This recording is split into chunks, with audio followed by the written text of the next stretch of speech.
नमस्कार दोस्तों, स्वागत है आपका एक बार फिर से आपके अपने YouTube चैनल स्टडी पोर्टल पर और एएमसीआरई की क्रैश कोर्स की सीरीज में आज जो हम टॉपिक डिस्कस कर रहे हैं that is GFR rule. GFR rules हम यहाँ पर डिस्कस करने वाले हैं, तो यानी कि जनरल फाइनेंशियल रूल। इसमें टोटल 12 चैप्टर्स हैं, तो इसमें जो सबसे इंपॉर्टेंट चैप्टर है वो है हमारा चैप्टर नंबर 6।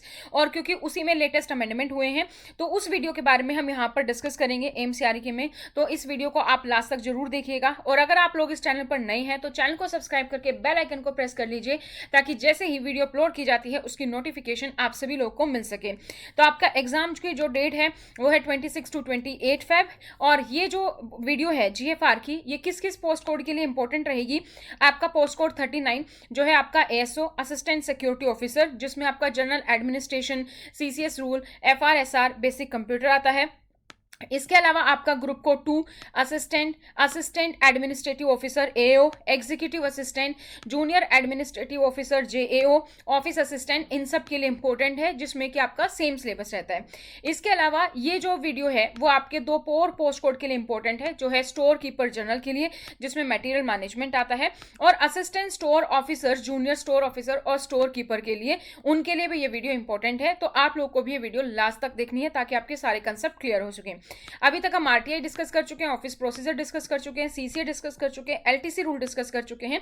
आज हम डिस्कस कर रहे हैं अपना टॉपिक जीएफआर। तो आप हमें सोशल मीडिया पर फॉलो कर सकते हैं, इंस्टाग्राम, टेलीग्राम, फेसबुक, इस सब का लिंक आपको नीचे डिस्क्रिप्शन बॉक्स में मिल जाएगा। और अगर आप एएमसीआरई की तैयारी कर रहे हैं तो आप हमें अपनी डिटेल्स शेयर कर सकते हैं हमारे हेल्पलाइन नंबर पर, और आप हमारी ऐप डाउनलोड कर सकते हैं अगर आप रिकॉर्डेड कोर्स या फिर लाइव कोर्स देख रहे हैं।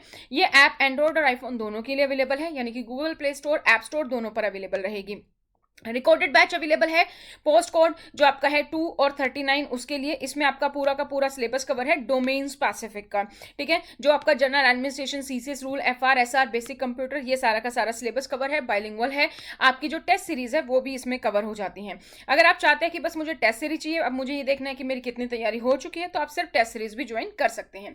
तो आपका जो एग्जाम है उसमें आपके 25 क्वेश्चन रहेंगे general knowledge, aptitude and knowledge of computer से, जिसमें हर एक क्वेश्चन आपका 4 नंबर का है, यानी कि 100 नंबर के होंगे। और 75 यानी कि 75 क्वेश्चन होंगे आपके डोमेन स्पेसिफिक से, जो भी हम यहाँ पर कवर कर रहे हैं, जिसमें कि हर एक क्वेश्चन आपका 4 नंबर का मिलके बनता है 300 का, तो टोटल पेपर आपका 400 नंबर का है। तो चलिए शुरू करते हैं अपना टॉपिक। तो जैसे कि मैं आप सभी को पहले बताती हूँ कि ये जो टॉपिक है हमारा, ये हम अगर हम लाइव क्लास की बात करें या रिकॉर्डेड बैच की बात करें, उसमें हमारा ये 3 से 4 क्लासेस में कंप्लीट होता है। तो 1 घंटे की क्लास में इसको कवर करना इम्पॉसिबल है उतना डिटेल में। हालांकि इसमें जो भी इंपॉर्टेंट चीज़ें हैं वो सारी की सारी क्विक रिवीजन में हमने जो है यहाँ पर कंप्लीट की हैं। तो अगर आपकी तैयारी अच्छे से है तो आप सारी चीज़ों को अच्छे से रिलेट कर पाओगे और अपने क्विक रिविजन जो है यहाँ पर देख पाओगे। अगर आपने जीएफआर पढ़ लिया है तो मैं फिर भी आपको बोलूँगी कि इस वीडियो को आप लास्ट तक जरूर देखना, क्योंकि जो अमेंडमेंट्स हैं, अगर आप कहीं से भी पढ़ रहे हो, ऐसा ना हो कि आपके अमेंडमेंट छूट गए हों और अमेंडमेंट्स ही अभी आए हैं जिसमें कि नई लिमिट्स हैं, तो वो आपको पता होना चाहिए। क्योंकि फिर जो क्वेश्चन आएगा उसका अगर आप पुरानी लिमिट्स के अकॉर्डिंग आंसर करोगे तो वो आपका गलत हो जाएगा। तो इसलिए वीडियो को लास्ट तक जरूर देखें और अपने सभी दोस्तों के साथ शेयर करें ताकि वो भी अपडेटेड नॉलेज पा सके। तो चलिए शुरू करते हैं वीडियो को। तो अब हम शुरू करते हैं अपना चैप्टर जीएफआर का। तो जीएफआर की अगर हम बात करें तो GFR stands for general financial rules.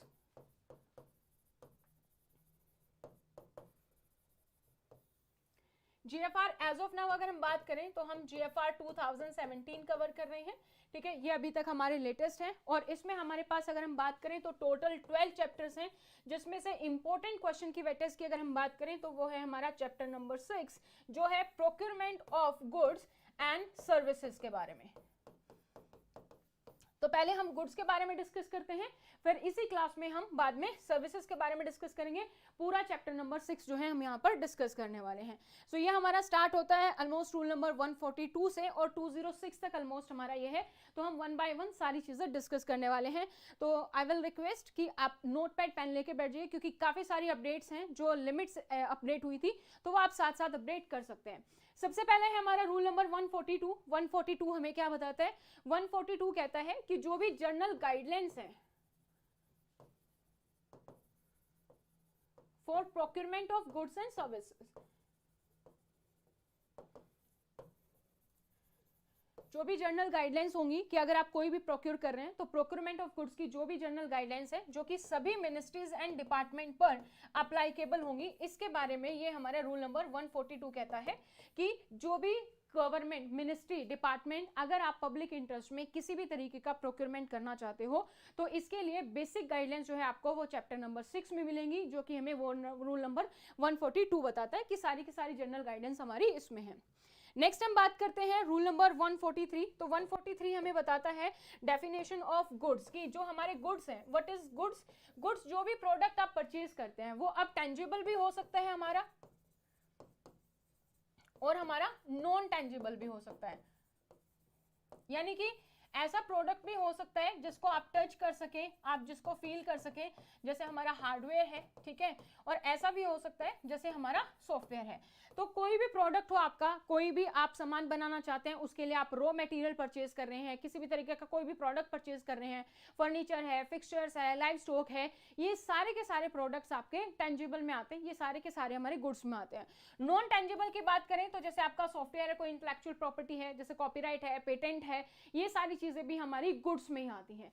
क्या नहीं आता है वो अगर आपको याद रखना है तो वो सबसे इंपॉर्टेंट है आपके लिए याद रखना, लाइब्रेरी। आप याद रखेंगे कि लाइब्रेरी में जितने भी प्रोडक्ट्स हैं, चाहे आपकी बुक्स हैं, चाहे आपके मैगजीन्स हैं, न्यूज़पेपर है, ये सारी चीजें आपकी गुड्स में नहीं आती हैं, ये हमेशा आपको याद रखना है। तो ये हमारा एक्सक्लूड है।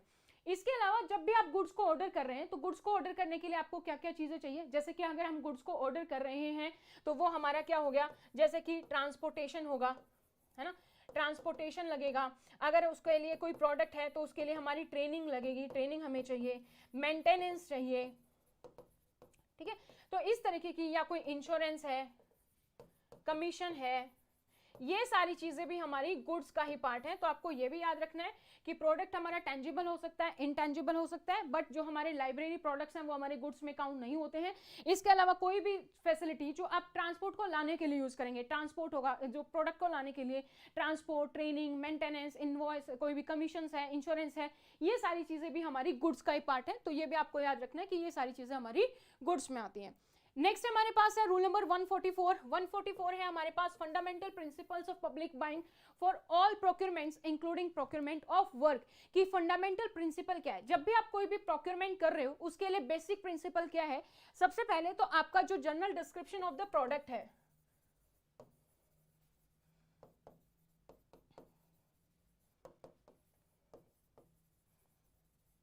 General description of the product, subject matter of the product जो है आपका वो क्लियर होना चाहिए।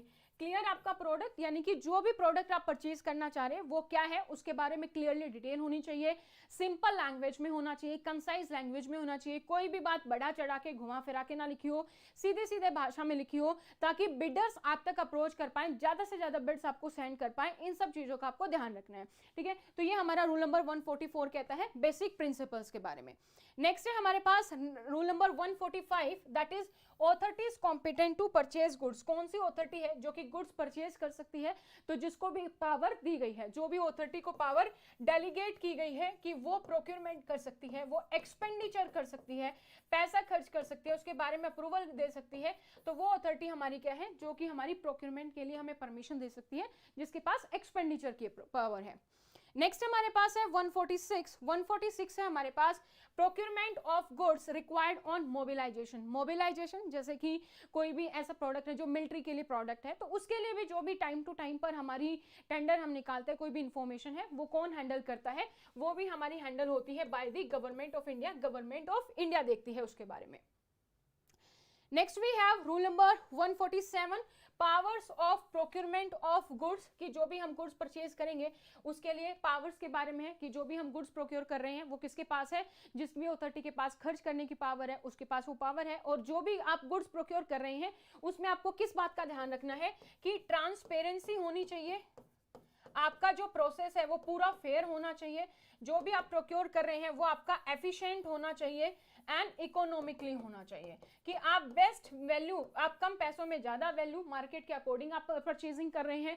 फेयर एंड एक ट्रांसपेरेंट प्रोसेस है ताकि आपके पास ज्यादा से ज्यादा जो बिड्स हैं आपके पास वो आ पाए। तो इन बातों का आपको ध्यान रखना है। नेक्स्ट है हमारा 148। 148 हमारा डिलीट हो चुका है। नेक्स्ट है 149। 149 हमारा बहुत ही इंपॉर्टेंट है। 149 है हमारा गवर्नमेंट ई मार्केट प्लेस। ये रूल नंबर भी आपको याद रखना है कि जैम पोर्टल के बारे में किस में बात की गई है, रूल नंबर 149 में बात की गई है। सबसे पहले हम यहां पर याद रखेंगे जैम की फुल फॉर्म। जैम की फुल फॉर्म आती है, so GeM stands for the government e market place.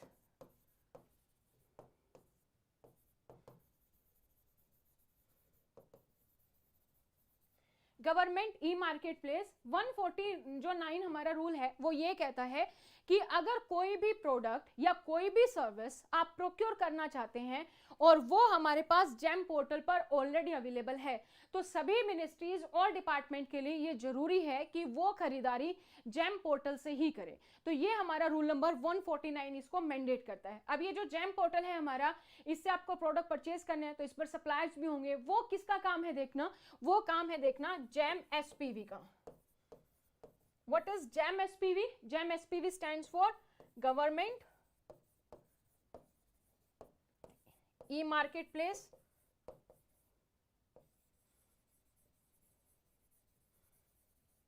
ये तो हमारी जैम की फुल फॉर्म होगी। What is SPV? Special Purpose Vehicle।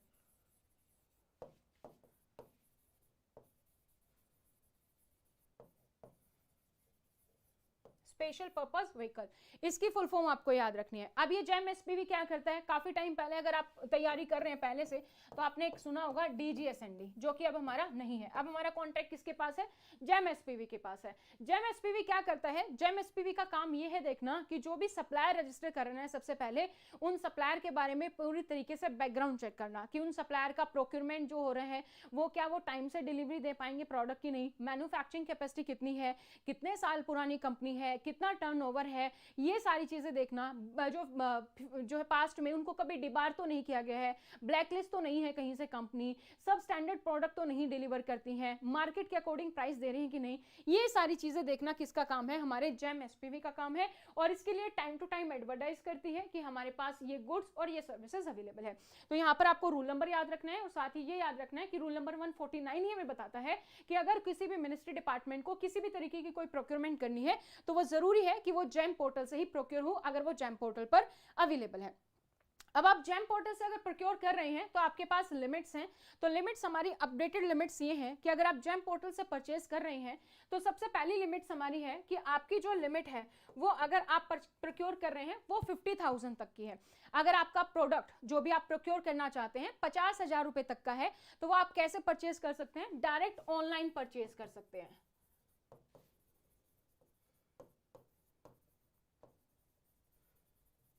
Direct online purchase का मतलब क्या है, आप जाइए जैम पोर्टल पर, प्रोडक्ट को सर्च कीजिए और जो भी प्रोडक्ट आपको लगता है सारी स्पेसिफिकेशन मैच हो रही है, आपका प्रोडक्ट टाइम से डिलीवर हो जाएगा और जो है मार्केट रेट के अकॉर्डिंग भी आपको बेस्ट प्राइस मिल रहा है, L1 है, लोवेस्ट वन सबसे कम प्राइस मिल रहा है, तो आप वहां से अपनी प्रोक्योरमेंट कर सकते हैं, वो चीज आप खरीद सकते हैं। अगर आपकी प्रोडक्ट की वैल्यू 50,000 से ज्यादा है और अप टू 10 लाख है, 10 लाख से 50,000 के बीच में अगर आपके प्रोडक्ट की वैल्यू है, वो अगर आप प्रोक्योर कर रहे हैं तो आपके पास दो मेथड हैं। फर्स्ट मेथड आपको कहता है कि आप कम से कम 3 सप्लायर को शॉर्टलिस्ट करें, एटलीस्ट 3 डिफरेंट जो हमारे सप्लायर्स हैं उनको हम कंपेयर करें, कंपैरिजन करें उनके प्रोडक्ट्स के बीच में क्या क्वालिटी मिल रही है, क्या कुछ है, क्या प्राइस मिल रहा है, कंपैरिजन करें। उनके कम से कम 3 सप्लायर हमें सेलेक्ट करना है, उनके प्रोडक्ट को कंपेयर करना है, उसके बाद आप प्रोक्योर कर सकते हैं। सेकंड, आप यहां पर यूज कर सकते हैं ऑनलाइन बिडिंग और रिवर्स ऑक्शन का भी, ऑनलाइन बिड और रिवर्स ऑक्शन का भी यूज कर सकते हैं। हालांकि ये मेथड हम तब यूज करते हैं जब हम कोई भी प्रोडक्ट जो है 10 लाख से ज्यादा का अगर हम परचेज कर रहे हैं तो वहां पर हम टेंडर पब्लिश करते हैं और ऑनलाइन बिडिंग जो है वो हम यूज करते हैं। तो ये 3 लिमिट हमारे पास है। अगर आप जैम पोर्टल पर कोई भी प्रोडक्ट या सर्विस अवेलेबल है वहां से अगर आप प्रोक्योर कर रहे हैं तो ये 3 लिमिट है हमारे पास। 50,000 तक का गुड है तो आप डायरेक्ट ऑनलाइन परचेज कर सकते हैं, मोर देन 50 टू 10 लाख है तो आप 3 डिफरेंट सप्लायर्स को कंपेयर करेंगे या ऑनलाइन बिडिंग या रिवर्स ऑक्शन कर सकते हैं। अबाउट 10 लाख है तो आप ऑनलाइन बिडिंग या रिवर्स ऑक्शन ये मेथड आप यूज कर सकते हैं। पहले हमारे पास लिमिट थी 25,000, उसके अलावा थी, अब हमारे पास मिनिमम लिमिट 50,000 की है। पहले हमारे पास लिमिट थी 30 लाख रुपए फॉर ऑटोमोबाइल्स। अब ऑटोमोबाइल्स के लिए ऐसी सेपरेट हमारे पास कोई भी लिमिट नहीं है, हम डायरेक्ट ऑनलाइन परचेजिंग कर सकते हैं। नेक्स्ट है हमारे पास रजिस्ट्रेशन ऑफ सप्लायर्स। 150 हमें बात करता है रजिस्ट्रेशन ऑफ सप्लायर। तो जेम एसपीवी जो है वो हमारा यहाँ पर देख रहे हैं सभी सप्लायर्स की रजिस्ट्रेशन की अगर हम बात करें तो जेम एसपीवी देख रहे हैं, और जो भी ये सप्लायर्स हैं वो कितने समय के लिए जो है हमारे पास रजिस्टर होंगे ये डिपेंड करता है on the nature of goods. तो जो भी नेचर ऑफ गुड्स है उसके अकॉर्डिंग डिसाइड होता है कि कोई सप्लायर कितने समय के लिए रहेगा, और टाइमलाइन कितनी रहती है, मिनिमम 1 ईयर मैक्सिमम 3 इयर्स। तो 1 साल से 3 साल के लिए हमारा कोई भी सप्लायर जो है हमारे जेम पोर्टल पर रजिस्टर होता है। उसके बाद जैसे ही उसका 3 साल खत्म हो जाएगा तो वो रिन्यू करवा सकता है अपने आप को, तो दोबारा रिन्यूअल प्रोसेस स्टार्ट करेगा। और कोई भी अगर न्यू सप्लायर आना चाहता है तो वो कभी भी आ सकता है, जो भी हमारी टर्म्स एंड कंडीशन है, नॉर्म्स एंड गाइडलाइंस है उसको फुलफिल करे तो वो यहाँ पर अपने आप को रजिस्टर करवा सकता है। नेक्स्ट है हमारे पास 151 डिबार फ्रॉम द बिडिंग। क्या हम किसी सप्लायर को डिबार कर सकते हैं? तो यस, हम डिबार कर सकते हैं। कब हम कर सकते हैं? जैसे कोई करप्शन में इन्वॉल्व है, या फिर किसी भी तरीके से ऑफिसर्स के साथ कोई मिलीभगत है, रिश्वत देने की कोशिश की है, या फिर ऐसा है कि जब उसने अपने प्रोडक्ट को डिलीवर करने की कोशिश किया, प्रोडक्ट्स जो एग्जीक्यूशन में है, जब उसने बनाया, मैन्युफैक्चर किया, उस टाइम पर किसी भी तरीके की थ्रेट हुई है, किसी की लाइफ को, किसी की प्रॉपर्टी को, किसी की डेथ हो गई या कोई भी थ्रेट हो गई, तो उस टाइम पर हम जो है सप्लायर को डिबार कर सकते हैं। कुछ केसेस में 2 इयर्स, कुछ केसेस में 3 इयर्स तक। नेक्स्ट है हमारे पास 152 एनलिस्टमेंट ऑफ इंडियन एजेंट्स। अब आपने देखा होगा कि काफी सारी फॉरेन कंपनीज हैं जो हमारे पास इंडिया में भी अवेलेबल है। तो अगर ऐसी कोई भी कंपनी जो फॉरेन कंपनी है लेकिन इंडिया में भी उसका ऑफिस है, अगर वो भी अपने आप को रजिस्टर करवाना चाहती है या अपने बिडिंग में जो है पार्टिसिपेट करना चाहती है, तो वो बिडिंग जो है वो सेंड कर सकती है। ये हमारे पास रूल नंबर 152 में दिया गया है। नेक्स्ट है हमारे पास रूल नंबर 153। 153 क्या कहता है? Reserved item and other purchase और प्राइस प्रेफरेंस पॉलिसी। तो टाइम टू टाइम आपने देखा होगा कि गवर्नमेंट ऑफ इंडिया काफी सारी जो है स्कीम्स लेकर आती हैं।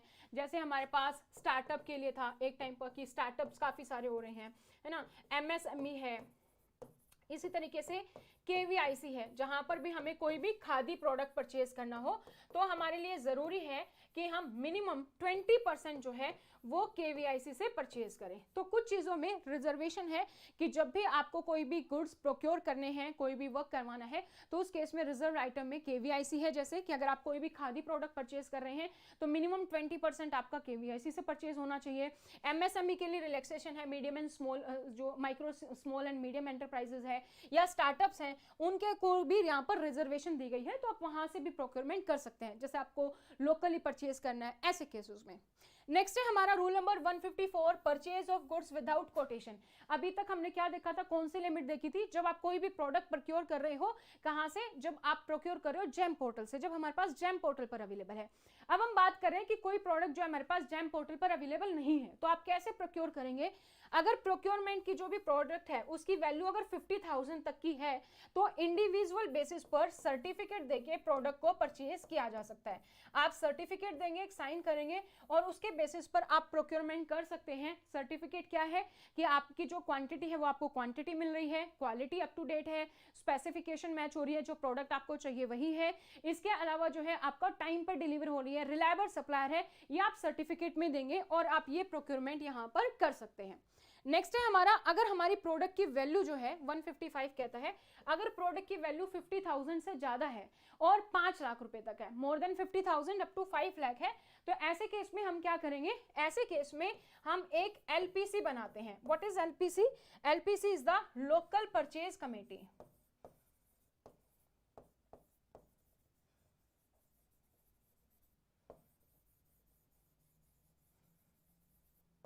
Local purchase committee. ये लोकल परचेज कमेटी जो है इसमें हमारे पास 3 मेंबर्स होंगे।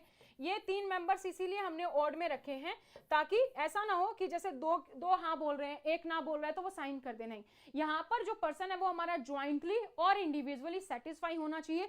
ये तीनों मेंबर इंडिविजुअल लेवल पर भी सेटिस्फाई होने चाहिए और ज्वाइंटली लेवल पर भी, कि जो भी प्रोडक्ट वो प्रोक्योर कर रहे हैं, क्वांटिटी मैच है, हमारी क्वांटिटी में उतनी मिल रही है जितने हमें चाहिए, क्वालिटी हमारी एज पर है, स्पेसिफिकेशन मैच हो रही है, प्रोडक्ट टाइम पर डिलीवर हो जाएगा, रिलायबल सप्लायर है और ये सप्लायर को कभी भी पास्ट में डिबार नहीं किया गया है, तो हम यहां से प्रोक्योर कर सकते हैं। तो इस केस में हम एलपीसी बनाते हैं, लोकल परचेज कमेटी। अगेन जो लिमिट अपडेटेड है वो आप यहां पर याद रखेंगे।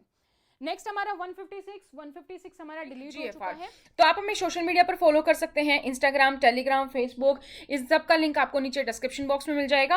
और अगर आप एम्स सीआरई की तैयारी कर रहे हैं तो आप हमें अपनी डिटेल्स शेयर कर सकते हैं हमारे हेल्पलाइन नंबर पर, और आप हमारी ऐप डाउनलोड कर सकते हैं। अगर आप रिकॉर्डेड कोर्स या फिर लाइव कोर्स देख रहे हैं, ये ऐप एंड्रॉइड और आईफोन दोनों के लिए अवेलेबल है, यानी कि Google play store, app store दोनों पर अवेलेबल रहेगी। रिकॉर्डेड बैच अवेलेबल है, पोस्ट कोड जो आपका है 2 और 39 उसके लिए। इसमें आपका पूरा का पूरा सिलेबस कवर है डोमेन स्पेसिफिक का, ठीक है। जो आपका general administration, CCS rule, FR, SR, basic computer, ये सारा का सारा सिलेबस कवर है, बाइलिंगुअल है। आपकी जो टेस्ट सीरीज है वो भी इसमें कवर हो जाती है। अगर आप चाहते हैं कि बस मुझे टेस्ट सीरीज चाहिए, अब मुझे ये देखना है कि मेरी कितनी तैयारी हो चुकी है, तो आप सिर्फ टेस्ट सीरीज भी ज्वाइन कर सकते हैं। नेक्स्ट जो आपका रूल है that is 157, avoid piecemeal purchase. Avoid piecemeal purchase का मतलब क्या है कि जो भी आपकी रिक्वायरमेंट है आप उतना ही प्रोक्योर करो जितनी आपकी रिक्वायरमेंट है। हमें ऐसा नहीं करना है जैसे सपोज मुझे 100 क्वांटिटी खरीदनी है तो मैंने 30 एक खरीद ली, 40 एक खरीद ली, फिर मैंने 30 एक खरीद ली। ऐसा नहीं करना है। ऐसा करने से क्या होगा कि मुझे बार बार अप्रूवल लेनी पड़ेगी, एडमिन अप्रूवल लेनी पड़ेगी, फाइनेंशियल अप्रूवल लेनी पड़ेगी। तो अप्रूवल को जितना कम से कम हो सके उतना करना है। अगर मुझे 100 की क्वांटिटी की जरूरत है तो 100 ही मुझे परचेज करनी चाहिए, बहुत ज्यादा टुकड़ों में हमें मुझे परचेजिंग नहीं करनी है। नेक्स्ट हमारे पास है 158, purchase of goods by obtaining bids. तो हम टेंडर पब्लिश कर सकते हैं, और जब भी हम टेंडर पब्लिश करेंगे फिर हमारे पास बिड्स आती हैं, उसको हम शॉर्टलिस्ट करेंगे और उसके अकॉर्डिंग अपनी डील बुक करते हैं, कॉन्ट्रैक्ट करते हैं। तो हमारे पास अलग अलग मेथड्स है जिसके बारे में हम एक एक आगे डिस्कस करेंगे। एडवर्टाइज टेंडर इंक्वायरी जिसको हम एटी बोलते हैं, लिमिटेड टेंडर इंक्वायरी जिसको हम एलटी के नाम से जानते हैं, two stage bidding, single tender enquiry जिसको हम एसटी के नाम से जानते हैं, एंड द रिवर्स ऑक्शन। तो ये सारी चीजें अभी हम आगे डिस्कस करेंगे। नेक्स्ट है हमारे पास 159, ई पब्लिशिंग। जो भी आपकी रिक्वायरमेंट है आपको याद रखना है, आपको जो है जैम पोर्टल पर भी पब्लिश करनी है कि मेरी ये रिक्वायरमेंट है। आपको CPP, central public procurement portal पर भी पब्लिश करना है। मिनिस्ट्री डिपार्टमेंट की कोई वेबसाइट है तो वहां पर भी आपको इसके बारे में पब्लिश करना है, ठीक है। तो ई पब्लिशिंग जरूरी है जो भी आपकी रिक्वायरमेंट है उसके बारे में। नेक्स्ट हमारा ई प्रोक्योरमेंट, सेम वे में जैम, सीपीपी, मिनिस्ट्री वेबसाइट की वेबसाइट पर सब जगह पब्लिश करेंगे। Now rule number 161 about the advertise tender enquiry, यानी कि एटीई। नाम से क्या पता चल रहा है, एडवर्टाइज, यानी कि ये हम यूज करते हैं, एडवर्टाइजमेंट से हमारा वर्ड बना है, यानी कि जो भी प्रोक्योरमेंट हम कर रहे हैं उसके लिए हम बकायदा एडवर्टाइजमेंट करेंगे। एडवर्टाइजमेंट हमारी वेबसाइट पर हो सकती है, न्यूज़पेपर में हो सकती है, सोशल मीडिया के थ्रू हो सकती है, मीडिया चैनल्स पर, किसी भी तरीके से हो सकती है। जो भी हमारी रिक्वायरमेंट है उस टेंडर को हम एडवर्टाइज करेंगे, पब्लिश करेंगे। एटी हम कब यूज करते हैं, जब भी आपके प्रोडक्ट की वैल्यू मोर देन 50 लाख है। अगर आप जो भी प्रोडक्ट प्रोक्योर कर रहे हैं वो 50 लाख या उससे ज्यादा है तो हम एटीई का यूज करते हैं। सेकंड, यहां पर हमारे पास आता है ग्लोबल टेंडर इंक्वायरी। अब कोई प्रोडक्ट अगर मुझे इंडिया में नहीं मिल रहा है तो वो हमें बाहर से प्रोक्योर करना पड़ेगा, आउटसाइड इंडिया। तो उस टाइम पर जो टेंडर इंक्वायरी होती है उसको हम बोलते हैं जीटी। और जीटी की हमारी लिमिट क्या है, हम कब यूज करते हैं, जब हमारे प्रोडक्ट की वैल्यू 200 करोड़ या उससे ज्यादा है, ठीक है, तो हम जीटी का यूज करते हैं। अब हमेशा जरूरी नहीं कि 200 करोड़ ही हो, उससे कम भी हो सकती है। तो ऐसे केस में जहां पर 200 करोड़ से कम है तो भी हम प्रोक्योर कर सकते हैं, लेकिन हमारे पास रीजन होना चाहिए कि क्यों 200 करोड़ के लिए हम यूज कर रहे हैं, और जो भी मिनिस्ट्री डिपार्टमेंट है उससे हमें अप्रूवल लेके ही हम ऐसा कर सकते हैं। अब एटी में जो आप टेंडर निकालते हैं उसमें एक और इंपॉर्टेंट पॉइंट आता है, that is minimum time required to submit the bid. तो कितना कम से कम समय देना है किसी की बिड्स को सेंड करने के लिए, कि हमने टेंडर निकाला, कितना हम टाइम देंगे कि बिड्स हमारे पास आ जाए। अगर आप जो प्रोक्योर कर रहे हैं वो आपकी डोमेस्टिक लेवल पे है, यानी कि आप विद इन इंडिया प्रोक्योर कर रहे हैं, तो उस टाइम पर जो आपका कम से कम समय होगा बिड सबमिशन को देने के लिए वो होगा आपका 3 वीक्स। तो जैसे आपने टेंडर पब्लिश किया या बिडिंग डॉक्यूमेंट आया, उसके 3 हफ्ते आप कम से कम देंगे बिड्स को सेंड करने के लिए, ठीक है। अगर आपकी जो प्रोक्योरमेंट है वो आपकी इंटरनेशनल लेवल पर है, यानी कि आप एब्रोड से परचेज कर रहे हैं, आप जीटीई का यूज कर रहे हैं, तो ऐसे केस में जो आपकी लिमिट है वो आपकी 4 वीक्स है। और 4 वीक्स वो फिर आपकी दोनों के लिए है, आपकी जो लोकल है, चाहे आप जीटी के साथ जो है आप इंडिया वालों को भी मौका दे रहे हैं, तो वहां पर फिर 4 वीक्स दोनों के लिए। ऐसा नहीं होगा कि 3 वीक्स इंडिया के लिए, 4 वीक्स बाहर के लिए, नहीं, 4 वीक्स सबके लिए होगा। अगर सिर्फ डोमेस्टिक लेवल पे है वहां 3 वीक्स, अगर बाहर भी है तो हमारा 4 वीक्स हमारी जो है लिमिट रहेगी, मिनिमम टाइम जो हम बिडर्स को देते हैं। नेक्स्ट है हमारे पास रूल नंबर 162 जो है हमारा, that is LTE, limited tender enquiry, इसको हम बोलते हैं लिमिटेड टेंडर इंक्वायरी। लिमिटेड यानी कि अब हमारे पास सप्लायर जो है ओपन में नहीं है, हमने जो ओपन नहीं रखा, हमने एडवर्टाइज नहीं करी कि जितने लोग आ सके उतने लोग आए, नहीं, हमने लिमिटेड कर दिए हैं कि लिमिटेड लोग से ही हम प्रोक्योर कर रहे हैं। जैसे मुझे लोकल प्रोडक्ट चाहिए, मैं दिल्ली में हूँ, मुझे दिल्ली के ही सप्लायर चाहिए, तो मैं ऑब्वियसली जो अपनी सर्च लगाऊंगी, मैं जो प्रोडक्ट्स जो सर्च करूंगी जेम पोर्टल पर भी, मैं वही सप्लायर देखूंगी जो दिल्ली में ही अवेलेबल हो। तो यानी कि मैंने अपनी सर्च को लिमिटेड कर दिया है, वहां पर मैंने ओपन नहीं रखा है। तो लिमिटेड टेंडर इंक्वायरी हम कब यूज करते हैं, जब मेरी प्रोडक्ट की वैल्यू अप टू 50 लाख है, मोर देन 50 है तो 80 यूज कर रहे हैं, लेस देन 50 में हम LT यूज कर रहे हैं। क्या हम मोर देन 50 के लिए 80 यूज कर सकते हैं? यस, जब हमें इमरजेंसी है, प्रोडक्ट टाइम पर हमें चाहिए, हमारे पास टाइमलाइन कम है, तो ऐसे केस में हम LTE को भी यूज कर सकते हैं मोर देन 50 के लिए भी, तो भी आपको याद रखना है। जब हम LTE की बात कर रहे हैं, हम बोल रहे हैं कि हमारे पास मिनिमम नंबर ऑफ, लिमिटेड कर दिया हमने सप्लायर, तो मिनिमम नंबर ऑफ सप्लायर्स कितने होंगे यहाँ पर?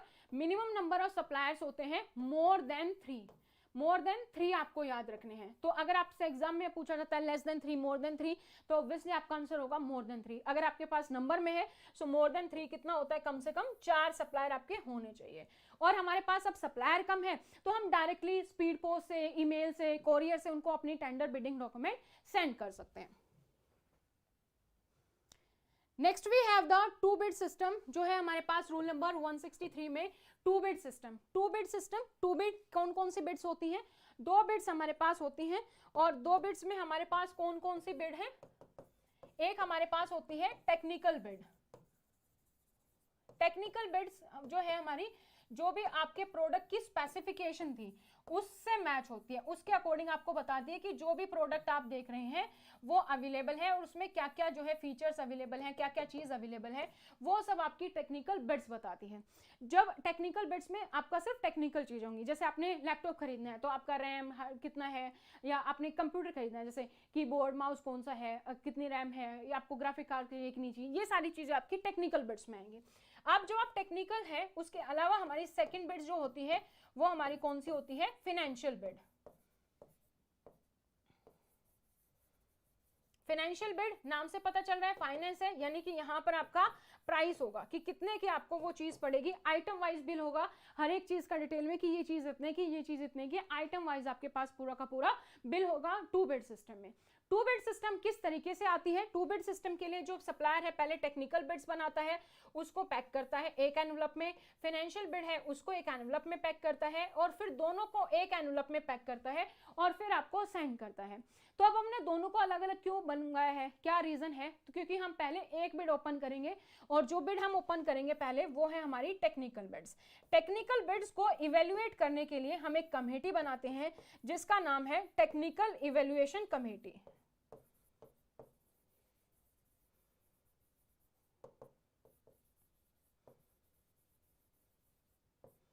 टेक्निकल इवैल्यूएशन कमेटी हम बनाते हैं। इसका काम क्या है?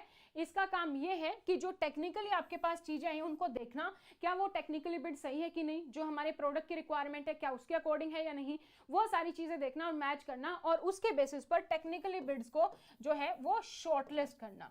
अब जो भी बिड्स शॉर्टलिस्ट होंगी हमारी, हम सिर्फ उन्हीं का फाइनेंशियल बिड ओपन करेंगे, उनको हम डेट टाइम वेन्यू बता देंगे कि भाई आपकी जो टेक्निकल बिड्स है वो शॉर्टलिस्ट हो चुकी है, इस टाइम पर, इस डेट पर, इस वेन्यू पर आपकी जो फाइनेंशियल बिड है वो आपकी ओपन की जाएंगी। फिर हम टेक्निकली और फाइनेंशियल के अकॉर्डिंग जो भी हमारा बेस्ट कॉम्बिनेशन होगा, जहां से हमें बेस्ट प्रोडक्ट मिल रहा है, प्राइस भी सही है, क्वालिटी भी सही है, वहां से हम अपनी प्रोक्योरमेंट कर सकते हैं। ये हम कब यूज करते हैं? जब आपको कोई बड़ा प्लांट, कोई मशीनरी, ऐसी कोई भी चीज लेनी है जहां पर मार्केट में प्राइस का कोई ज्यादा फ्लक्चुएशन नहीं है। नेक्स्ट है हमारे पास two stage bidding 164। Two stage bidding, two stage bidding क्या है कि 2 स्टेजेस में बिड, तो हमारे पास 2 ही हैं लेकिन स्टेजेस में है, यानी कि पहले आपको टेक्निकल बिड आएगी और फिर उसके बाद आपको फाइनेंशियली बिड आएगी। इस तरीके से इसमें होता है। ये हम तब यूज करते हैं जब मार्केट में बहुत ज्यादा फ्लक्चुएशन है। आपने आज बिड मंगाई, कल को टेक्नोलॉजी चेंज हो गई, आज आपने बिड मंगाई, कल को प्राइस चेंज हो गया, तो ऐसे केस में जो हम यूज करते हैं वो हम टू स्टेज बिडिंग यूज करते हैं। इसमें पहले हम टेक्निकली बिड को मंगाते हैं, जब हमारी ये शॉर्टलिस्ट हो जाती है फिर हम उसको बोलते हैं कि आप अपनी फाइनेंशियल बिड को जो है वो साइन कर सकते हैं। सो ये हमारा टू स्टेज बिडिंग है। नेक्स्ट है हमारे पास rule number 165, late bids. Late bids क्या है कि जब भी बिड्स की लास्ट डेट हो चुकी है सेंड करने की, उसके बाद अगर कोई भी बिड सेंड करता है तो वो बिड हमारी मान्य नहीं होगी, उसको हम लेट बिड बोलते हैं। नेक्स्ट हमारे पास है 166, सिंगल टेंडर इंक्वायरी, इसको हम बोलते हैं शॉर्ट फॉर्म में STE। तो सिंगल टेंडर इंक्वायरी हमारी क्या है, सिंगल टेंडर इंक्वायरी यानी कि जब हमारे पास, जब आपने टेंडर पब्लिश किया और आपके पास बिड्स आई और बिड्स मान लीजिए आपके पास एक ही बिड आई है और उसी से आपने अपनी डील क्लोज कर दी, तो ये हमारी सिंगल टेंडर इंक्वायरी हो जाती है। या फिर आप कोई ऐसा प्रोडक्ट प्रोक्योर कर रहे हैं जो मार्केट में कहीं अवेलेबल नहीं है, एक ही सिंगल मैन्युफैक्चर अवेलेबल है, तो वो भी हमारी सिंगल टेंडर इंक्वायरी है। या आपके पास कोई पुराना, बहुत पुराना कोई मशीनरी है, उसका कोई स्पेयर पार्ट आपको चाहिए, वो मार्केट में आपको नहीं मिल रहा, एक ही इंसान के पास मिल रहा है, एक ही सप्लायर के पास, वहां से आप प्रोक्योर कर लेते हैं, ये भी हमारी सिंगल टेंडर इंक्वायरी है। लेकिन जब भी हम सिंगल टेंडर इंक्वायरी का यूज करेंगे, आपको पहले जो है लिखित में एक सर्टिफिकेट देना होगा कि और कोई मार्केट में अवेलेबल नहीं था, इसीलिए आपने लिया। कब आपने एडमिन अप्रूवल लिया, कब आपने जो है फाइनेंशियल अप्रूवल लिया, उसकी सारी डिटेल्स आपको यहां पर देनी होंगी।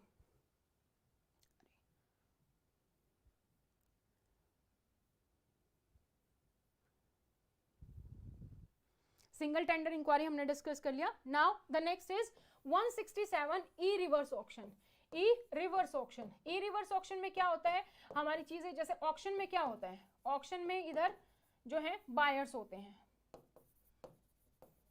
इधर हमारे पास ऑक्शन जो हो रहा है उसका जो हेड है वो है, यहाँ पर हमारे पास सप्लायर है। रिवर्स यानी कि इसका उल्टा कर देंगे, यहाँ पर हमारे पास सप्लायर्स हैं और यहाँ पर हमारे पास बायर हैं। तो जब भी आप किसी प्रोडक्ट की नेगोशिएशन करना चाहते हैं उस टाइम पर हम रिवर्स यूज करते हैं रिवर्स ऑक्शन का, जहां पर हमारे पास सप्लायर आप बताएंगे कि मेरे पास इतने की कोटेशन है, तो आप एक टाइम देंगे, वेन्यू देंगे, ऑनलाइन जेम पोर्टल पर कर सकते हैं और उसके अकॉर्डिंग आपको रियल टाइम बेसिस पर अपनी कोटेशन आपको शेयर करते हैं। Next we have the 168। 168 is the content of bidding document. तो जैसे ही आप टेंडर पब्लिश करते हैं उसकी सारी डिटेल्स के लिए जो बिडर के पास होनी चाहिए, कि बिडर अगर आपको बिड सेंड कर रहा है तो उसके पास क्या क्या डिटेल्स होनी चाहिए, वो सारी की सारी आपके पास बिडिंग डॉक्यूमेंट में होती है। सो बिडिंग डॉक्यूमेंट में क्या क्या चीज होंगी, जो भी बेसिक टर्म्स एंड कंडीशन होंगी वो होंगी, ठीक है। आपकी जो रिक्वायरमेंट है उसके बारे में डिटेल में होगा।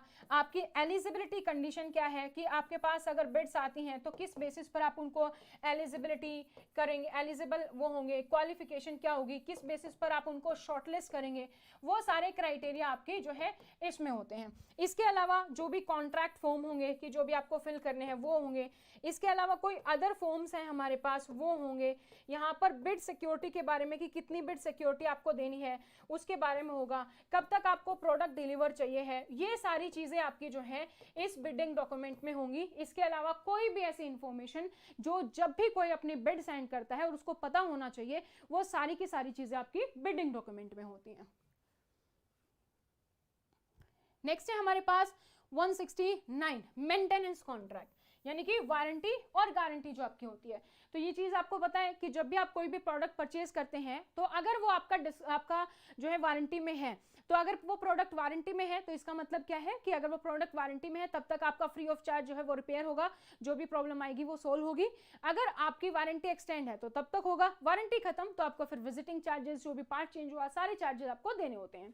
सो हम मेंटेनेंस कॉन्ट्रैक्ट जो है वो भी यहाँ पर कर सकते हैं। और मेंटेनेंस कॉन्ट्रैक्ट हमारा किसी के साथ हो सकता है, जिसका प्रोडक्ट है उसके साथ हो सकता है, जिससे आपने खरीदा उससे हो सकता है, किसी थर्ड पार्टी से भी हो सकता है, किसी से भी आपका मेंटेनेंस कॉन्ट्रैक्ट जो है वो हो सकता है। नेक्स्ट हमारे पास है 170, बिड सिक्योरिटी। बिड सिक्योरिटी को हम EMD भी कहते हैं या EMB कहते हैं, अर्नेस्ट मनी डिपॉजिट। सिर्फ अर्नेस्ट मनी या अर्नेस्ट मनी डिपॉजिट या बिड सिक्योरिटी, ये सारे एक ही नाम है। अब बिड सिक्योरिटी हम क्यों लेते हैं, अगर मैंने टेंडर निकाला और बिड्स मेरे पास आई और मैं किसी को कॉन्ट्रैक्ट दे रही हूं, वो कल को अपनी टर्म्स एंड कंडीशन चेंज कर दे, कि पहले तो उसने मुझे बोला था कि आपको पर क्वांटिटी 100 की होगी, अब वो बोले नहीं मैं तो 110 की लगाऊंगा। पहले उसने मेरे साथ डील कर ली, अब वो मेरे साथ बोला नहीं आपका तो कम का कॉन्ट्रैक्ट है, मुझे तो इससे ज्यादा का कॉन्ट्रैक्ट मिल गया, मैं तो उस पर काम करूंगा, आपके कॉन्ट्रैक्ट पे काम नहीं कर रहा। तो जो लास्ट में बैकआउट हो जाए या प्राइस चेंज हो जाए, इन सब चीजों चीजों की सिक्योरिटी के लिए हम बिडर से बिड सिक्योरिटी लेते हैं। अगर बिड सिक्योरिटी के तहत एम्प्लॉय जो बिडर है हमारा बैकआउट हो जाता है, प्राइस चेंज कर लेता है, जो भी हमारी टर्म्स एंड कंडीशन है, किसी टर्म्स एंड कंडीशन का वॉयलेशन करता है, तो जो भी बिड सिक्योरिटी की अमाउंट होती है उसको हम जब्त कर लेते हैं। बिड सिक्योरिटी कितना होता है? बिड सिक्योरिटी होता है 2 to 5%, मिनिमम 2 मैक्सिमम 5% होता है। ये कौन डिसाइड करेगा? ये मिनिस्ट्री और डिपार्टमेंट डिसाइड करेंगी कि कितना प्रोडक्ट, कितना हमें जो है यहाँ पर रखना है, 2% या 5%। अब इसमें भी रिलैक्सेशन होता है, जैसे एमएसएमई है, स्टार्टअप है, जो ऑलरेडी सप्लायर रजिस्टर है सीपीपी पर, उनको बिड सिक्योरिटी देने की जरूरत नहीं होती है।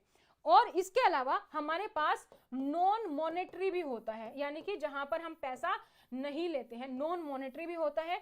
नॉन मॉनेटरी के केस में हम एक एफिडेविट साइन करवा लेते हैं, यानी कि एक डिक्लेरेशन ले लेते हैं। अब ये डिक्लेरेशन क्या कहती है कि अगर आपने कल को अपना प्राइस चेंज कर दिया, किसी टर्म्स एंड कंडीशन का वॉयलेशन कर दिया, या आपने लास्ट मोमेंट पर बैकआउट कर दिया, तो ऐसे केस में हम क्या करेंगे? ऐसे केस में आपको कुछ टाइम के लिए डिबार कर देंगे। वो कितना टाइम होगा वो ऑलरेडी इस एफिडेविट डिक्लेरेशन में मेंशन होगा, 2 साल, 3 साल, 4, 5, जितना भी होगा उतने टाइम के लिए हम उसको डिबार कर देंगे, यानी कि उतने टाइम के लिए वो बिड में पार्टिसिपेट नहीं कर पाएगा। जैसे उसका पीरियड खत्म होगा तब वो पार्टिसिपेट कर सकता है। So limit will be 2 to 5% होती है।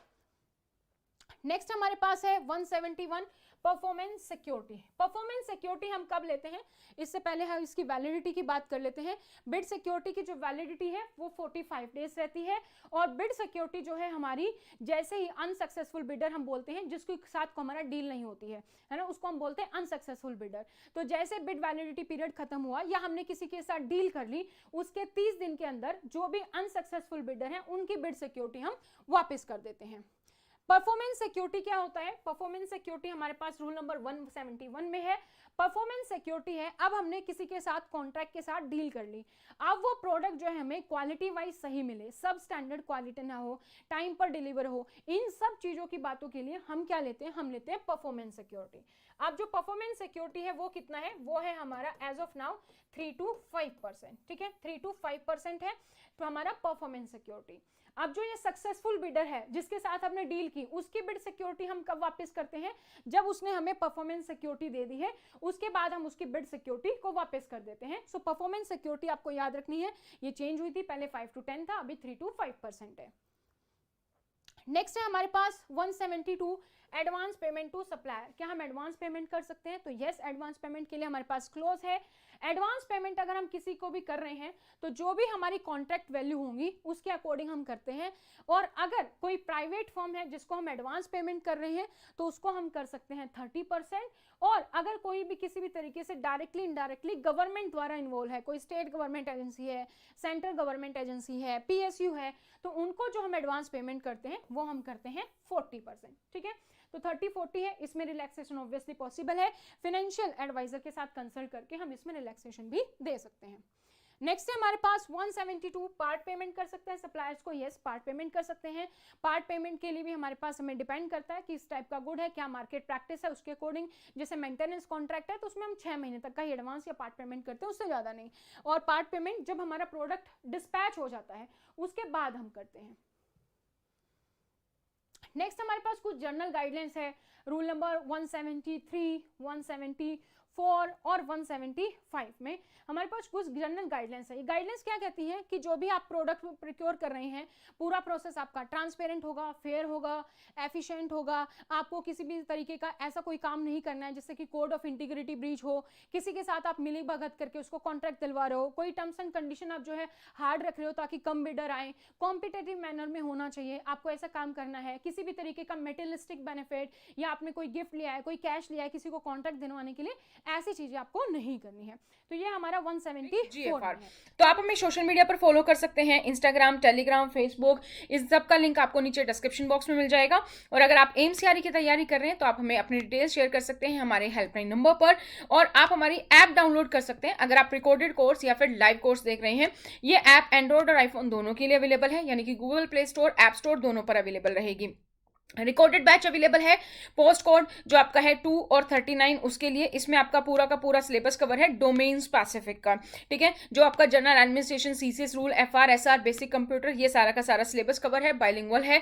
आपकी जो टेस्ट सीरीज है वो भी इसमें कवर हो जाती है। अगर आप चाहते हैं कि बस मुझे टेस्ट सीरीज चाहिए, अब मुझे ये देखना है कि मेरी कितनी तैयारी हो चुकी है, तो आप सिर्फ टेस्ट सीरीज भी ज्वाइन कर सकते हैं। नेक्स्ट है हमारा 175 कोड ऑफ इंटीग्रिटी। जो अभी मैंने बताया कि ऐसा कोई भी काम नहीं करना, जैसे कोई इन्फॉर्मेशन है वो आप डिस्क्लोज कर रहे हो, किसी बिडर को बता रहे हो हमारे पास इतनी आ चुकी है मिनिमम, आप इससे कम भेजो तो आपको जो है बिड्स मिल जाएंगी, ऐसा हमें कोई काम नहीं करना है। अगर आप ऐसा काम करते हैं तो आपके खिलाफ डिसिप्लिनरी एक्शन लिया जाएगा। और हमने सीसीए रूल्स में पढ़ा है कि जब भी किसी के खिलाफ डिसिप्लिनरी एक्शन लिया जाता है उसको हम अपना पक्ष रखने का मौका देते हैं, तो यहाँ पर भी हम उसको मौका देंगे। नेक्स्ट है हमारे पास 176, that is buyback offer. Buyback क्या होता है कि जब भी आप पुरानी चीज के बदले न्यू लेते हो, तो जब भी आपने कोई भी पुरानी चीज देनी है और उसके बदले आपने न्यू लेनी है, जैसे आप अमेजोन पे मोबाइल परचेज करते हो तो आप देखते हो कि आपको डील दिखा रहा है कि परचेज आप पुराना करके और इतने का आपको डील मिल जाएगी, आप नया ले सकते हो। लेकिन वहां पर आप पर डिपेंड करता है कि आप लेना चाहते हो पुराना देके या नहीं लेना चाहते हो, या सिर्फ नया लेना चाहते हो। तो जब भी आप एक्सचेंज करते हो ओल्ड आइटम को और उसकी जगह आप न्यू आइटम चाहते हो, क्यों चाहते हो? कोई नई टेक्नोलॉजी आ गई, नई लेटेस्ट अपडेट आ गई, कोई लेटेस्ट जो है टेक्नोलॉजी का प्रोडक्ट है उसको आप रिप्लेस करना चाहते हो तब। तो जब बायबैक आप कंडीशन लगाओगे तो बायबैक में आपको सारी डिटेल्स देनी है। सबसे पहले तो जो आपका प्रोडक्ट है वो किस कंडीशन में है, वर्किंग है नहीं है, क्या कंडीशन है उस प्रोडक्ट की, कब मिलेगा, कब आप उसको डिलीवर कर पाओगे नया आने के बाद, कितना टाइम लगेगा आपको, या फिर आपका जो लोकेशन है वो कहाँ से वो प्रोडक्ट लेना है, उसके जो एसोसिएटेड चार्जेस हैं जैसे ट्रांसपोर्ट कौन करवाएगा, किसका खर्च आएगा, ये सारी चीजें आपको जो है कॉन्ट्रैक्ट में मेंशन करनी है। इसके अलावा आप सिर्फ ओल्ड के बदले न्यू लेना चाहते हो, या अगर ओल्ड की आपको अच्छी डील नहीं मिली तो आप सिर्फ न्यू आइटम भी ले लोगे। तो ये सारी चीजें भी आपको क्लियरली मेंशन करनी है ताकि बिडर्स आपको सही बिड जो है वो असाइन कर पाए। नेक्स्ट हमारे पास है प्रोक्योरमेंट ऑफ सर्विसेज। यहां तक था हमारे पास प्रोक्योरमेंट ऑफ गुड्स के बारे में हमने डिस्कस किया। Now we have procurement of services. Any question still here? I hope यहां तक क्लियर है।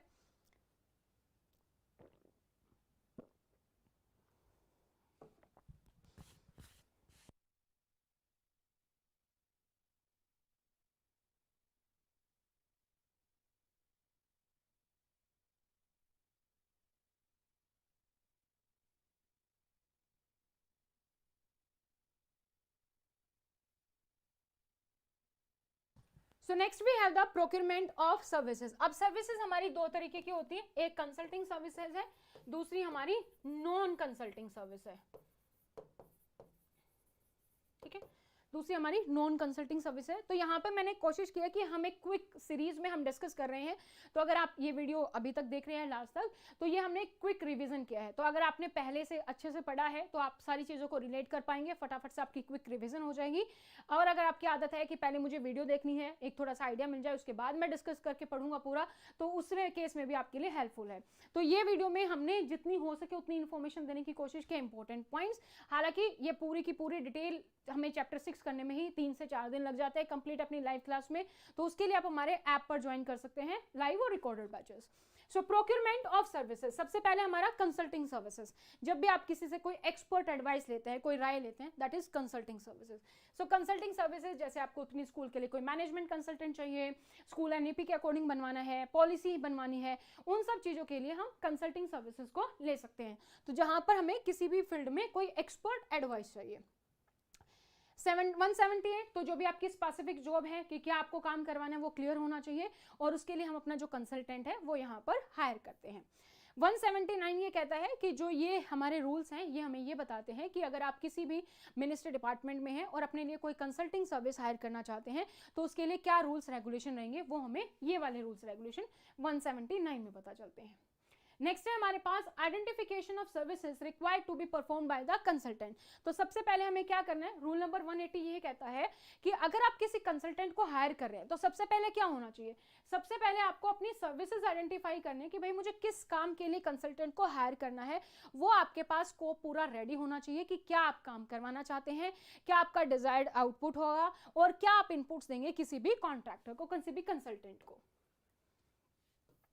नेक्स्ट वी हैव 181 181 है scope of the required consultant. तो आपको पूरी डिटेल बना लेनी है कि आप कंसल्टेंट क्यों हायर करना चाहते हैं, क्या ऑब्जेक्टिव है, उससे आप क्या काम करवाएंगे, क्या डिजायर्ड आउटपुट आएगा, कितने टाइमलाइन में करवाना है, ये सारी चीजें आपको desired scope of required consultant आपको बना लेना है। Next we have 182 estimating reasonable expenditure. जब हमारे पास गुड्स होता है तो हमें पता है कि कितने का गुड आएगा, हमारे पास अमेजन पे, फ्लिपकार्ट पे या मार्केट में हमने देखा उसके अकॉर्डिंग हमारे पास प्राइस आ गया। बट कंसल्टेंट की जो सर्विसेज है वो आपको अलग अलग प्राइस रेंज में मिलेगी। तो आपको पहले मार्केट थोड़ी रिसर्च करनी है और उसके बाद आपको आइडिया लगाना है कि आपका एस्टिमेट एक्सपेंडिचर आप इस कंसल्टेंट पर कितना खर्च करना चाहते हैं। तो उसका एस्टिमेट आपको यहाँ पर पहले बना लेना है। नेक्स्ट है हमारे पास 183 identification of the likely sources. अब हम सर्च करेंगे कंसल्टेंट जो हमें हायर करने हैं उसके बारे में हम सर्च करेंगे। सबसे पहला, अगर आपकी कंसल्टिंग सर्विसेज की जो वैल्यू है वो अप टू 50 लाख है, अगर 50 लाख रुपए तक की है तो हम रेफरेंस लेंगे, हमने किसी ऐसे इंसान से पूछेंगे, किसी ऐसी मिनिस्ट्री, डिपार्टमेंट, ऑर्गेनाइजेशन से पूछेंगे जिसने कि हमारी जो हम काम देख रहे हैं वो उसने करवाया हो, उससे कंसल्ट करेंगे। मिनिस्ट्री, डिपार्टमेंट, ऑर्गेनाइजेशन से या जिसको इस बारे में सिमिलर एक्सपीरियंस हो उससे हम कंसल्ट करेंगे और उससे जो है हम एक कंसल्टेंट की लिस्ट बना लेंगे कि ये जो मार्केट में अवेलेबल है और उनमें से हम शॉर्ट लिस्ट करेंगे। लेकिन अगर हमारी वैल्यू अबोव 50 लाख है तो ऐसे केस में हम ATE यूज करते हैं, एडवर्टाइज टेंडर इंक्वायरी यूज करते हैं, जो हमने गुड्स के केस में पढ़ी। एडवर्टाइज करेंगे, फिर हमारे पास बिड्स आएंगी और उसमें से हम शॉर्टलिस्ट करेंगे और जो हम शॉर्टलिस्ट करेंगे कम से कम 3 कंसल्टेंट शॉर्टलिस्ट होने चाहिए। तो शॉर्टलिस्टिंग में हमें इस बात का ध्यान रखना है कि कम से कम 3 कंसल्टेंट को हम शॉर्टलिस्ट करेंगे। नेक्स्ट है हमारे पास TOR। 185 हमें बताता है about the TOR। TOR is the term of reference. तो TOR बेसिकली जैसे आप किसी भी जॉब के लिए अप्लाई करते हो तो जॉब डिस्क्रिप्शन होता है, तो TOR में भी सारी चीजें होंगी कि क्या प्रोडक्ट है, क्या आप देख रहे हैं, क्या उस कंसल्टेंट का काम होगा, क्या इनपुट्स उसको मिलेंगी, उसके बारे में सारी डिटेल्स इस हमारे TOR में होती है, टर्म्स ऑफ रेफरेंस में होती हैं। नेक्स्ट हमारे पास है 186 है RFP। जैसे हमने कंसल्टेंट को शॉर्टलिस्ट किया, अब उन शॉर्टलिस्ट कंसल्टेंट को हम RFP भेजेंगे, रिक्वेस्ट फॉर प्रपोजल, यानी कि हम उनको बताएंगे कि आप शॉर्टलिस्ट हो गए हो, अब आप अपनी हमें बिड सेंड कर सकते हो, अब आप हमें अपनी टेक्निकल बिड सेंड कर दो और आप हमें अपनी फाइनेंशियल बिड सेंड कर दो। किस तरीके से सेंड करनी है, कौन सा फॉर्म होगा, वो सारी चीजें हम RFP में बताएंगे। अगर आपने पहले शॉर्टलिस्टिंग का क्राइटेरिया ऐड नहीं किया था तो वो हम RFP में ऐड कर देंगे और जो हम यहाँ पर बिड्स के लिए मेथड यूज करेंगे वो हम 2 बिड मेथड यूज करेंगे, जो कि हमने प्रोक्योरमेंट ऑफ गुड्स में पढ़ा दी। So receipt and opening of proposal, तो हम 2 बिड यूज कर रहे हैं, तो यानी कि पहले हम टेक्निकल ओपन करेंगे, फिर जो भी शॉर्टलिस्ट हुए उसकी फाइनेंशियल ओपन करेंगे। यहाँ पर हमने गुड्स के केस में टेक्निकल इवेल्युएशन कमेटी बनाई थी, but in case of consultancy हम बोलते हैं उसको कंसल्टेंसी इवेल्युएशन कमेटी।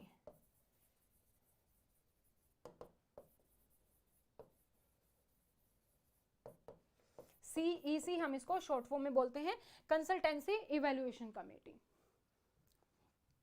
नेक्स्ट है हमारे पास लेट बिड्स, जो हमारा सेम है कि जब भी बिड्स भेजने की जो लास्ट डेट होगी उसके बाद अगर आप बिड्स भेजते हैं तो वो कंसीडर नहीं की जाएंगी, वो हमारी लेट GFR। तो आप हमें सोशल मीडिया पर फॉलो कर सकते हैं, इंस्टाग्राम, टेलीग्राम, फेसबुक, इस सब का लिंक आपको नीचे डिस्क्रिप्शन बॉक्स में मिल जाएगा। और अगर आप AIMS की तैयारी कर रहे हैं तो आप हमें अपनी डिटेल्स शेयर कर सकते हैं हमारे हेल्पलाइन नंबर पर, और आप हमारी ऐप डाउनलोड कर सकते हैं। अगर आप रिकॉर्डेड कोर्स या फिर लाइव कोर्स देख रहे हैं, ये ऐप एंड्रॉइड और आईफोन दोनों के लिए अवेलेबल है, यानी कि Google play store, app store दोनों पर अवेलेबल रहेगी।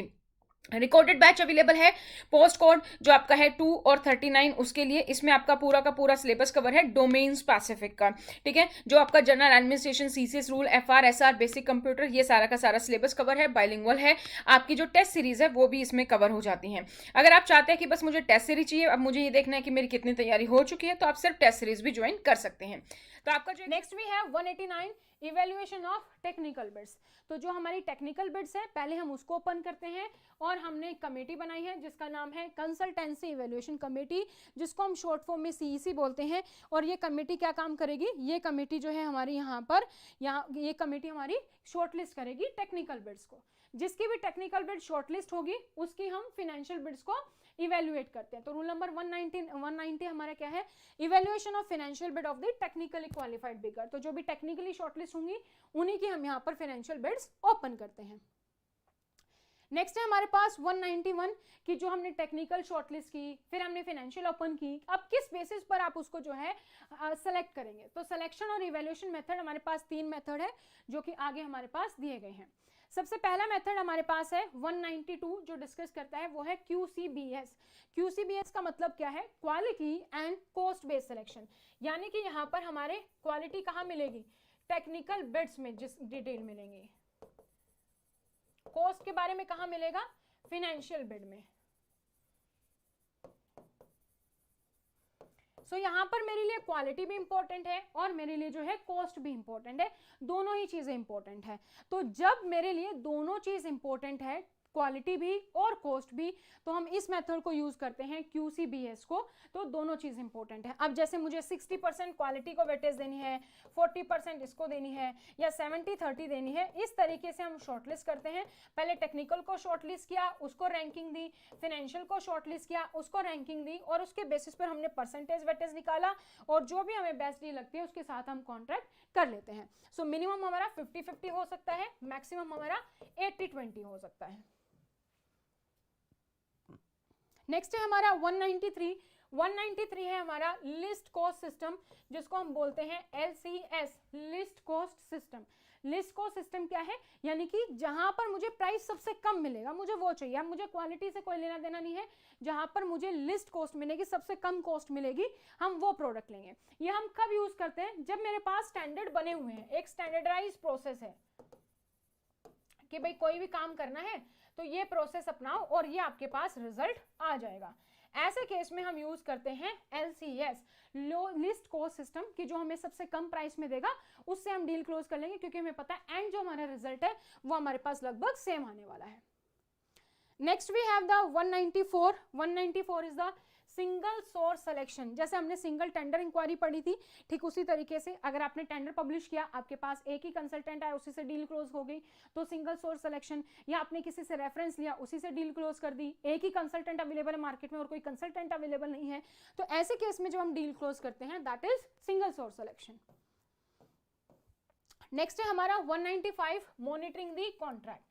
तो जब हम गुड्स प्रोक्योर करते हैं तो हमने ऑर्डर दे दिया और हमारे पास गुड्स आ गया, बट कंसल्टेंसी में हमारे पास ऐसा नहीं होता है। जैसे आप अपने स्कूल की वेबसाइट बनवा रहे हैं, तो आपने क्या किया, एक बार आपने ऑर्डर दे दिया और जब आपकी वेबसाइट बन गई तब आप देखेंगे, ऐसा नहीं होगा।